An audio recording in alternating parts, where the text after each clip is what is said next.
Ivankovic dipecat, STY jadi kandidat. Wow, kata itulah kita sematkan untuk pelatih China, yaitu Branko Ivankovic yang sudah resmi dipecat ya oleh China, Federasi Sepak Bola China CFA, yang mana dinilai gagal untuk memenuhi ekspektasi China untuk bisa lolos ke Piala Dunia tahun depan, dan mereka sekarang sedang mengincar Sintayong selaku mantan pelatih timnas Indonesia. Wow, ini menarik kita bahas. Jadi kita tahu Cina sebagai korban keganasan timnas Indonesia, asik. Ya kan, walaupun sempat dibantai sama Jepang ya kan, tapi setidaknya kita berhasil mengalahkan China untuk membalaskan dendam kita ya, karena kemarin itu tragis sekali kita kalah sama China di Qingdao. Nampak kali kita macam mau dipermainkan. Kenapa? Karena yang harusnya mainnya di pusat kota di Beijing ya, tapi mesti dipindahkan ke Qingdao sana guys, kan ngeselin gitu ya kan. Nah, jadi nampak kali niat buruknya gitu, dan ternyata ya niat buruk itu malah menjadi malapetaka ya. Memang itulah kalau niat buruk ada aja ya kan. Rasain lah itu.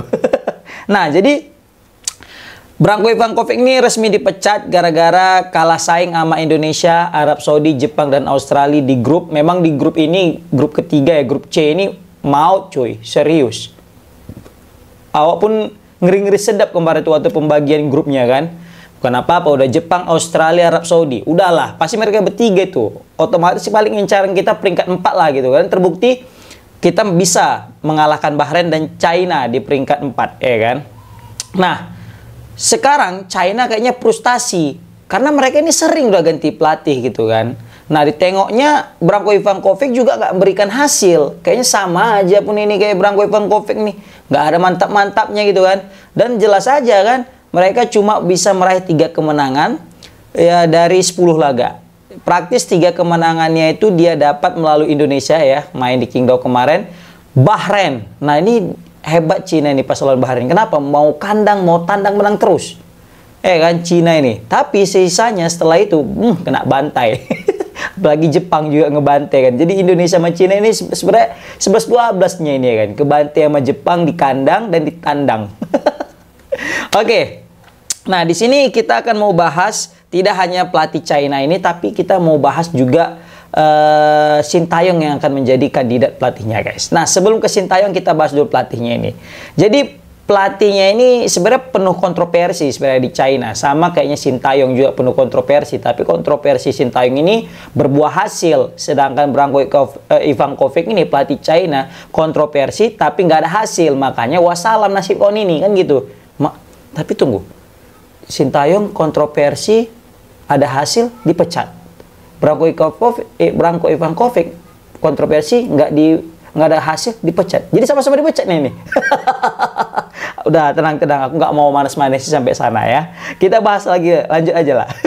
Jadi Branko Ivankovic ini ada 3 kesalahan yang mungkin bisa dinilai. Ya selain memang karena nggak bisa bawa China lolos ke Piala Dunia. Yang pertama, dia itu banyak melupakan pemain senior. Jadi banyak pemain senior itu mungkin dia rasa tidak layak lagi membela timnas, sehingga dia lebih banyak mengandalkan pemain-pemain muda, dan itu penuh kontroversi di China sana. Mereka sangat menyayangkan tindakan daripada Branko Ivankovic. Sebenarnya orang Cina udah kesal gitu, tapi mungkin mereka ya udah lihat aja lah hasilnya, kalau bagus ya udahlah. Rupanya nggak bagus, udahlah makin wassalam nih kawan ini kan. Yang kedua, dia itu memainkan pemain naturalisasi yang dinilai kurang oke. Jadi wajar aja naturalisasi. Mungkin dia juga kurang percaya dengan pemain lokal China kan. Tapi kalau misal memainkan pemain naturalisasi, maunya yang oke lah gitu kan gitu. Nah, ini pemain yang dimainkannya malah nggak oke. Makanya kesal dia. Salah satunya siapa tuh yang waktu lawan Australia katanya. Itu kesal kali tuh. Pokoknya marah besar tuh orang China sama pelatih Branko Ivankovic. Makanya waktu itu kan aturnya pulang naik pesawat ini kan yang rame, yang Indonesia charter pesawat gitu kan. Orang China malah disuruh udah naik kelas ekonomi aja kalian gitu. Saking kesalnya orang China sama timnas China yang kalah 3 kali beruntun. Rupanya pas lawan Indonesia menangnya. Memang sial kali kita itu. Baru terakhir itu pola permainan China yang mana lebih mengandalkan gelandang bertahan yang 1 biji aja. Jadi mungkin filosofi China ini gelandang bertahan tuh nggak cukup cuma 1 biji. Apalagi pas lawan Jepang katanya kan. Itu makanya bisa kita kebantai. Tahu lah perang urak saraf Jepang sama China nih ngeri kali kan. Makanya kesal kali mereka mungkin ketika dibantai dibantai Jepang habis-habisan.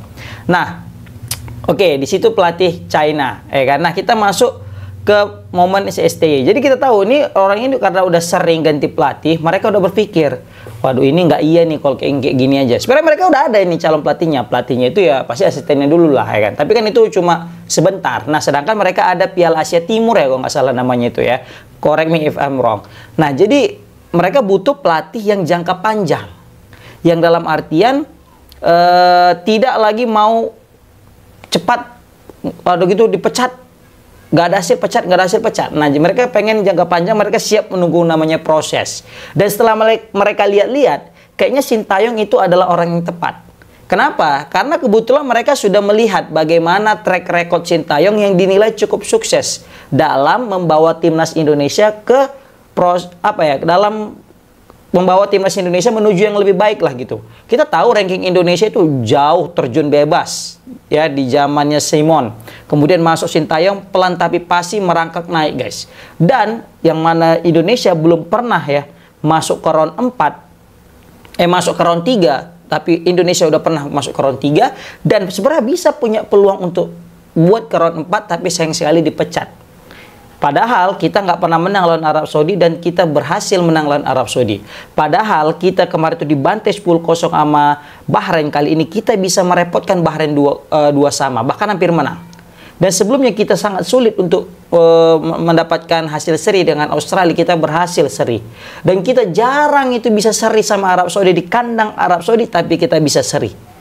Itu merupakan suatu prestasi yang mungkin nggak bisa kita nafikan, guys. Dan karena prestasi ini juga lah Federasi Sepak Bola China, CFA, itu ngebet kali ingin ngeboyong Sintayong ke timnas China. Karena mereka sadar Sintayong punya kualitas tanpa batas yang bisa membawa China menuju Piala Dunia yang akan datang, atau setidaknya berprestasi di level Piala Asia Timur, guys. Seperti itu. Nah, sebenarnya kan kalau misalnya kita lihat ya, Sintayong ini udah sempat diincar sama China. Ingat nggak kalian dulu waktu Sintayong ditanya gitu kan, kenapa pilih timnas? Sebenarnya kan dia bilang juga dia itu sebenarnya ada diincar oleh timnas negara lain, klub lain, ya kan. Salah satu itu China. China juga bahkan menawarkan gaji yang lebih besar lagi katanya kepada STY gitu. Tapi dia entah kenapa kemarin itu memilih Indonesia karena mungkin dia nilai prospeknya bagus dan dia mungkin ya mencari suasana yang baru, tantangan baru, dan dia terima nih tawaran Indonesia yang mungkin kalau dari nilai gajinya mungkin masih kurang sama China. Nah, tapi itulah hebatnya Sintayong ini kan. Dia meskipun totalitas dia bekerja. Bagaimana Sintayong merubah timnas Indonesia yang dari dulu cuma main bola-bola lambung, ya kan? Pokoknya passing aja ke depan, lempar aja ke depan, pasti gitu kan. Sekarang berubah menjadi tiki taka, walaupun memang penuh kontroversi karena dianggap terlalu bertahan, tapi setidaknya mulai dari bertahan itu kita berhasil masuk ke round 3. Dan jangan salah, di zaman Sintayong lah kita bisa melihat pemain timnas kita itu berani kontrol bola dan berani main cepat passingnya. Karena sebelumnya dulu timnas Indonesia itu banyak gocek aja. Terakhir nggak jelas mau kemana arahnya. Tapi sekarang, di zaman Sintayong dulu ya, kok sekarang udah beda. Zaman Sintayong dulu kita masih ingat bagaimana Sintayong mengajari dari awal gimana itu kontrol bola. Ketika sudah dapat bola gimana langsung langkah selanjutnya. Baru juga jangan mikir lama, mesti cepat berpikir. Baru juga seni bertahan, bagaimana kita sangat solid bertahan, mengandalkan counter attack. Sebenarnya Sintayong pengen main nyerang gitu, tapi mereka Sintayong ini paham kualitas timnas Indonesia belum cukup untuk namanya proses menyerang karena masih banyak ketimpangan, makanya fokus ke bertahan gitu, guys. Ditambah lagi Sintayong mengajari mereka cara pola makan. Nah, itu kan jarang sekali kita dapatkan pelatih yang sampai segitu detailnya. Ditambah lagi juga dengan masalah jam tidur, kedisiplinan. Wah, pokoknya banyak. Bahkan mental sih, mentalitas yang diajarkan Sintayong kepada timnas kita itu luar biasa. Bisa kita lihat bagaimana dulu kita takut jumpa tim-tim Timur Tengah. Sekarang tim Timur Tengah mana yang kita takut kecuali Qatar? Iya. Sebenarnya kalau misalnya Qatar ini, tak kenapa ya, agak-agak trauma kita memang. Apalagi semenjak dia jadi tuan rumah. Udahlah, ngeri-ngeri sedap nih ya kan. Nah, seperti itu, guys. Jadi wajar aja jika China ini kayak udah ngebet kali nih pengen Sintayong untuk jadi pelatihnya, karena melihat Indonesia yang dulu gitu terpuruk bisa mengalahkan timnas mereka. Nah, ini kan berarti tandanya ada positif, ada apa ya bisa kita bilang kualitas yang dimiliki Coach Sintayong, yang mana dinilai timnas yang buruk aja bisa dirubah jadi keren, apalagi timnas Cina yang udah keren bisa jadi lebih keren gitu loh.